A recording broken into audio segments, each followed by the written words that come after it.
Меня зовут Костенко Антон. Я ученик 9 А класса Мгинской средней школы.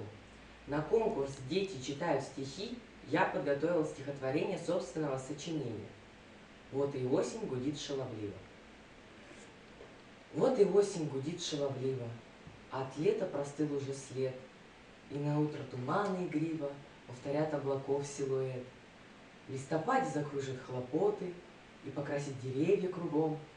Я пройдусь по ковру позолотой на аллее с раскрытым зонтом, оставляя ту грязь и те лужи, тепло солнца закрыв закрома, предвещает нам скорые стужи и глаголит, что близко зима.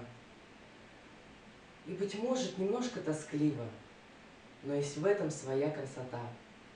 Знаю, осень не всеми любима, и не всем эта осень мила.